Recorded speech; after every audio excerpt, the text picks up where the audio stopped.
time for an epic travel tip about currency. Now, currency can be a little bit confusing here in Cuba. There are two forms of currency here in Cuba. The regular Cuban peso, which you see here at the top, and the CUC, the CUC or Convertible Peso, which you see here on the bottom. There are a couple of distinct differences in these two currencies, and I want to talk a little bit about that with you guys. So the first difference is the regular Cuban peso has people. See this handsome gentleman right here? Okay, so the regular Cuban peso has people. The convertible peso has monuments. So see the monument here? So the easiest and quickest way to tell the difference is that the Cuban peso has people and the CUC or convertible peso has monuments. Also, the convertible peso has a line running vertically, shown right here, on every one of the bills. The convertible peso also is more colorful than the standard Cuban peso.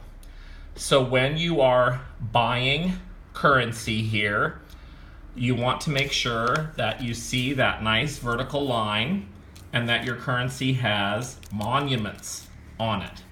If it does not, it is not the currency that you want.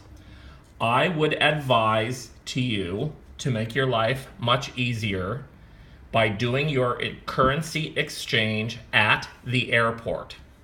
The commission is very, very low, and the bank lines in Old Havana and Havana are a nightmare. So believe me when I say it is best to exchange your currency at the airport. If you exchange United States dollars for the CUC, you're going to get hit with a 10% penalty and an additional 3% charge. So that's 13% of your money that's going to fly right out the window if you bring United States dollars to Cuba with you. If you want to get the best rate to get your hands on some of these convertible pesos, go to your bank or currency exchange near you if you're a U.S. citizen and exchange your U.S. dollars for euros. You are going to take a hit when you buy the euros. But when you convert the euros to the CUC, this bad boy right here, you're going to get it all back. So even though it sounds like it's a bummer that you're going to have to take a hit to buy the euros, you are going to get all of the money back when you get your CUCs.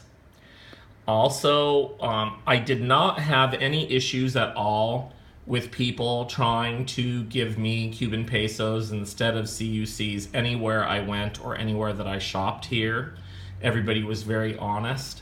I have heard stories of people who have had issues with people giving them pesos instead of CUCs. But just make sure that you count your change everywhere you go and make sure that you have no people and that you have monuments on your bills. And again, if you look at the bills very closely, you can see how beautiful and colorful the convertible pesos are versus the Cuban peso, which looks a little bit more dull. Now, you may encounter some situations where one of the things you're trying to purchase is so cheap that they can't give you convertibles back. We had a situation where one of my friends needed a toothbrush, and the lady did not have enough change in a small enough denomination, so she asked me if it was okay if she gave me Cuban pesos, and I said sure, that was fine, because you can always use them later to tip somebody out. So again, you want to get the CUC, which has the monuments and the vertical stripe, and you want to get them at the airport if you possibly can. That's your epic travel tip about currency here in Cuba.